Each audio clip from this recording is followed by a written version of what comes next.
मंत्री के बंगले के बाहर धरना दे रहे हैं कुछ लोग। यूडेज मंत्री झाबर सिंह खर्रा के निवास के बाहर इस वक्त प्रदर्शन देखने को मिला है। नींदड़ जमीन बचाओ आंदोलन तेज कर दिया गया है। दरअसल जयपुर से बड़ी खबर है, आपके टेलीविजन स्क्रीन पर आप तस्वीरों में भी देख सकते हैं। बड़ी संख्या में लोग जो है झाबर सिंह खर्रा के निवास के बाहर एकत्रित हुए हैं, बैठे हुए हैं और उनकी तरफ से धरना दिया जा रहा है अपनी मांगों को लेकर।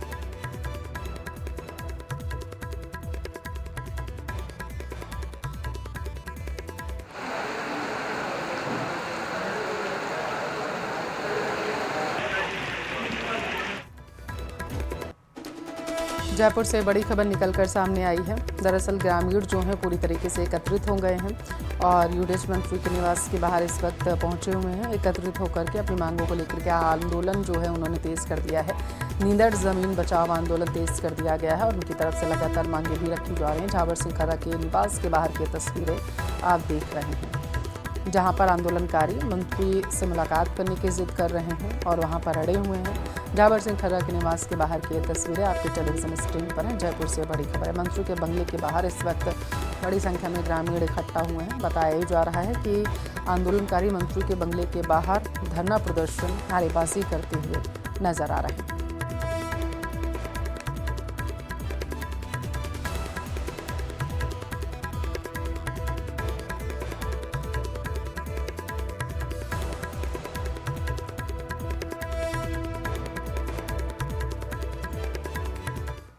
जलस्तर के चलते प्रशासन भी सतर्क है। चंबल किनारे बसे जिले के करीब 3 दर्जन गांवों के प्रभावित होने की आशंका है। प्रशासन ने अलर्ट जारी किया है। राहत बचाव कार्य जारी है, एजेंसी अलर्ट पर है। भरतपुर से एसडीआरएफ की एक और टीम धौलपुर बुलाई गई है ताकि राहत और बचाव कार्यों में तेजी लाई जा सके।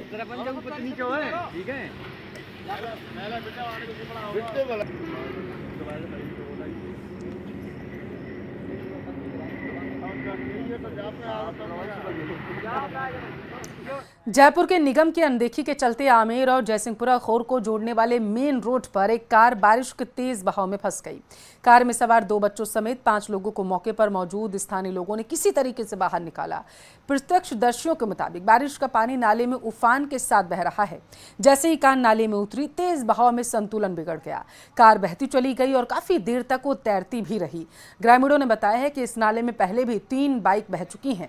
निगम को शिकायत दी गई लेकिन कोई कार्रवाई नहीं हुई। स्थानीय पार्षद बरखा सैनी का कहना है कि इस नाले की मरम्मत और सुरक्षा को लेकर वर्क ऑर्डर तैयार है, लेकिन निगम दफ्तर में फाइल अटकी हुई है।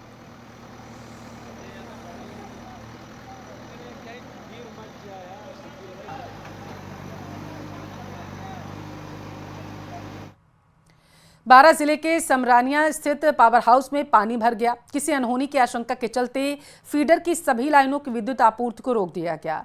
ये पावर हाउस हर साल बारिश के दौरान चारों तरफ पानी से घिर जाता है और ऐसे में बिजली कर्मियों को जान जोखिम में डालकर विद्युत आपूर्ति बहाल करनी पड़ती है। तेज बारिश में बिजली सप्लाई बंद करनी पड़ती है। जलभराव के कारण उपकरणों को भी नुकसान होता है। हादसे का खतरा लगातार बना रहता है। स्थानीय नागरिकों और कर्मचारियों ने प्रशासन से मांग की है कि पावर हाउस परिसर की जल्द ही निकासी व्यवस्था दुरुस्त की जाए ताकि बारिश के दौरान विद्युत आपूर्ति बाधित ना हो और कर्मचारियों की सुरक्षा भी सुनिश्चित की जा सके।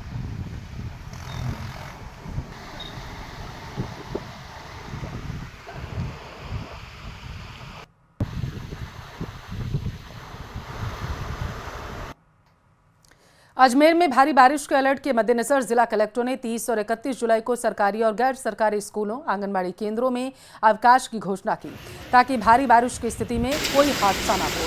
मौसम विभाग की चेतावनी के बाद जिला प्रशासन अलर्ट मोड पर है। पिछले पूर्व में हुई बारिश के चलते कई जगहों पर जलभराव का सामना लोगों को करना पड़ रहा। ऐसे में एहतियातन प्रशासन ने एक कदम उठाया। साथ ही बारिश को लेकर आपदा प्रबंधन, नगर निगम के साथ ही अलग अलग एजेंसियों को अलर्ट मोड पर रहने का निर्देश है।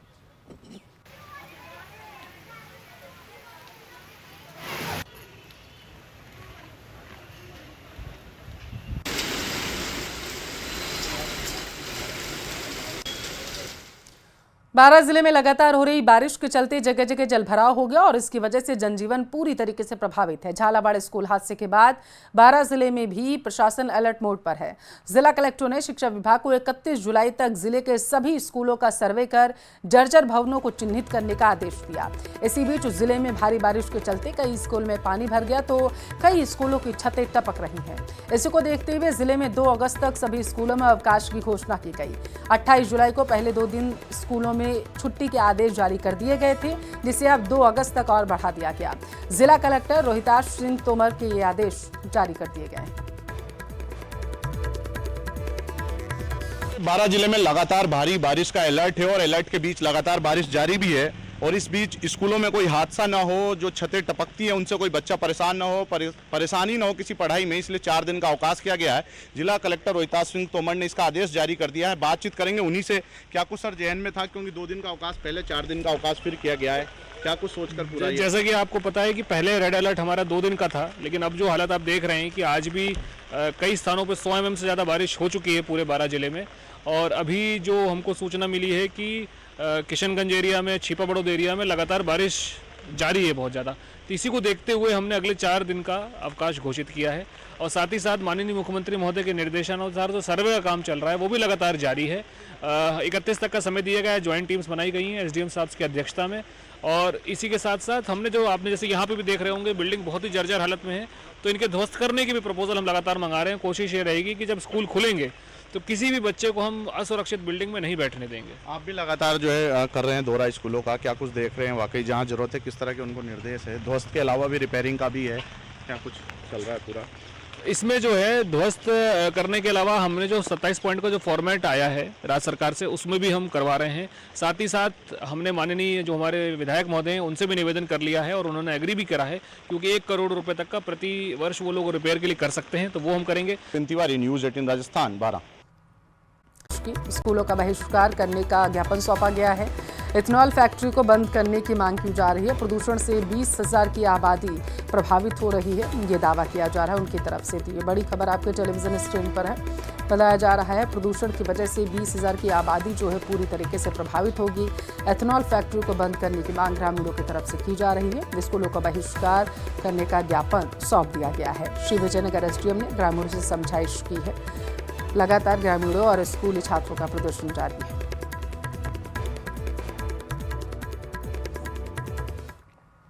भीलवाड़ा पुलिस का बड़ा एक्शन देखने को मिला। दरअसल पुलिस ने तस्कर की गाड़ी पर फायरिंग कर उसे रोकने की कोशिश की, लेकिन इस दौरान तस्कर डोडा चूरा के कट्टे फेंक कर भागे तो पुलिस गाड़ी का पीछा करने लगी। इस पुलिस ने तस्करों पर फायरिंग कर रोकना भी चाहा, लेकिन वो थार गाड़ी में सवार होकर भाग निकले। हालांकि अब स्पेशल टीम बनाकर तस्करों की तलाश की जा रही है।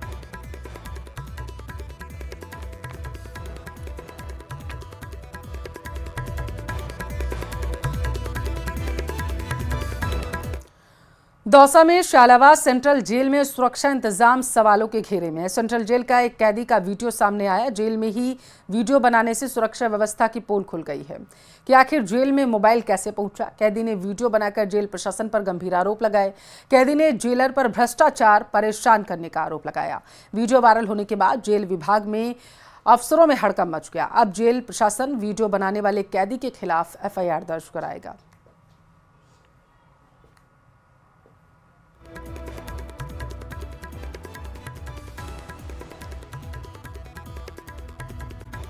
नहीं पहुंचा है। देखिए बड़ी खबर है, झालावाड़ से निकलकर सामने आई है। बिजली आपूर्ति सही तरीके से नहीं होने की वजह से ग्रामीणों में आक्रोश देखने को मिल रहा है। उन्होंने सड़क पर जाम लगा दिया। जानकारी ये थी कि अभी तक कोई अधिकारी नहीं पहुंचा।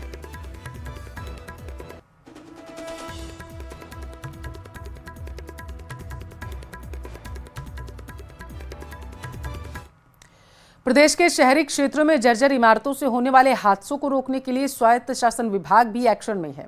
DLB निदेशक जुईकर प्रतीक चंद्रशेखर ने इसके लिए सभी नगरीय निकायों को अपने क्षेत्र की जर्जर इमारतों का तत्काल सर्वे कर 5 अगस्त तक रिपोर्ट भेजने का निर्देश दिया। साथ ही खतरनाक स्थिति में पाई गई इमारतों को ध्वस्त करने की कार्रवाई भी सुनिश्चित करने की हिदायत है। विभाग के आदेशों में स्पष्ट चेतावनी दी गई है कि अगर किसी क्षेत्र में जर्जर भवन गिरने से कोई हादसा होता है तो संबंधित नगर निकाय के आयुक्त या फिर अधिशासी अधिकारी जिम्मेदार होगा।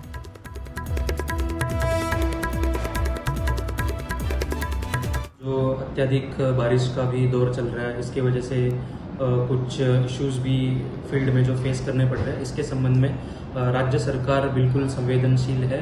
माननीय मुख्यमंत्री महोदय जी द्वारा भी इसके लिए सख्त निर्देश प्रदान किए गए हैं तथा मंत्री जी जो स्वायत्त शासन विभाग के हैं उनके द्वारा भी निर्देश प्रदान कर दिए गए। मानसून शुरू होने से पहले ही एक डिटेल्ड गाइडलाइन LSG द्वारा जारी की गई थी। इसमें जो भी मानसून से संबंधित उपाय योजना पहले ही करनी है और जो भी जर्जर या क्षतिग्रस्त बिल्डिंग्स हो सकती है तथा जो पुल हो सकते हैं तथा रोड्स हो सकते हैं, नाले हो सकते हैं, उनके बारे में जो भी उपाय योजना करनी है, जर्जर बिल्डिंग अगर है। सीकर के फतेहपुर में सड़क पर बने जानलेवा गड्ढों की जब स्थानीय प्रशासन और नगर परिषद ने सुध नहीं ली तो युवाओं की टीम आगे आई। युवाओं की टीम ने अपने खर्चों से सभी गड्ढों को भर दिया। युवाओं ने कहा है कि लोगों को हादसों से बचाने के लिए उन्होंने यह कदम उठाया। यहाँ सड़क पर जगह जगह जानलेवा गड्ढे हैं, उनकी वजह से रोज सड़क हादसे हो रहे थे, लेकिन नगर परिषद और प्रशासन ने शिकायत के बाद भी कोई ध्यान नहीं दिया। NSUI के प्रदेश महासचिव अंकित चौधरी ने बताया है कि शहर की मुख्य सड़क पर कई जगह बड़े बड़े गड्ढे हैं, कोई सुनवाई नहीं हो रही।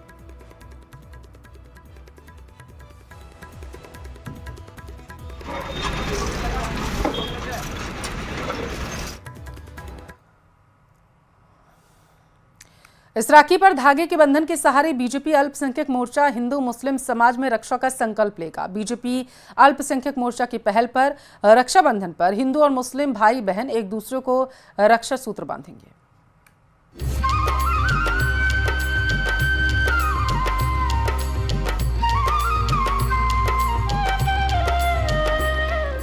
भारत अलग अलग संप्रदाय और संस्कृतियों का गुलदस्ता, जिसकी झलक और महक कहीं न कहीं किसी न किसी रूप में हमेशा महसूस होती है। रक्षाबंधन भी अपवाद नहीं है। यूं तो ये त्योहार भाई बहन के पवित्र रिश्ते की मिसाल पेश करता है, लेकिन बीजेपी का अल्पसंख्यक मोर्चा इस पहल को आगे बढ़ाने की कोशिश कर रहा है। इसके लिए रक्षाबंधन पर मोर्चा के कार्यकर्ता हिंदू बहनों से राखी बंधवाएंगे और मुस्लिम बहनें हिंदू भाइयों को राखी बांधेंगी। भारतीय जनता पार्टी अल्पसंख्यक मोर्चा पूरे प्रदेश भर में रक्षाबंधन के पावन त्यौहार पर इस बार हमारी जो अल्पसंख्यक बहनें हैं, जो हमारी मुस्लिम बहनें हैं, वो हिंदू भाइयों को राखी बांधकर उनकी लंबी आयु के लिए कामना करेंगी। और जो हमारे हिंदू भाई हैं वो हमारी मुस्लिम बहनों के घर पर जाकर उनके लिए सौगात भी लेके जाएंगे और मुस्लिम भाई हमारी हिंदू बहनों के घर पर जाकर रक्षाबंधन पर उनसे राखी बंधवाएंगे। मेवाती याद दिलाते हैं कि हिंदू मुस्लिम के बीच राखी बांधने का काम अभी से नहीं बल्कि सदियों से चला आ रहा है। रानी कर्णावती ने हुमायूं को राखी भेजकर मदद मांगी थी, जिसे हुमायूं ने पूरा किया था। ये जो त्यौहार है आपसी भाईचारे को कायम करने वाला त्यौहार है। जिस तरह से रानी कर्णावती जी ने हुमायूं को राखी भेजकर जब हुमायूं जी ने उनकी रक्षा के लिए प्रण लिया और देश के लिए एक सौहार्द का माहौल जब हुआ, क्योंकि राणा सांगा जो खानवा के मैदान में हसन का मेवाती जो देश के लिए जिन्होंने कुर्बानी दी, देश के लिए जो लड़े, एक मिसाल है। तो इस त्यौहार पर हमें चाहते हैं कि भारतीय जनता पार्टी अल्पसंख्यक मोर्चे के पूरे प्रदेश के कार्यकर्ता हमारी जो मुस्लिम बहनें हैं, हमारे हिंदू भाइयों को इस त्यौहार पर रक्षाबंधन बांधकर उनकी लंबी आयु के लिए दुआएं करें। बीजेपी अल्पसंख्यक मोर्चा के कार्यकर्ता हिंदू मुस्लिम बहन और भाई एक दूसरे को राखी बांधकर मजहब की दीवार को खत्म कर सौहार्द बढ़ाने की दिशा में प्रयास करेंगे। यकीनन ऐसे प्रयासों से ही गंगा जमुनी तहसीब आकार लेती है, देश विकास के नए कीर्तिमान गढ़ता है। न्यूज़ 18 राजस्थान के लिए जयपुर से सुधीर शर्मा।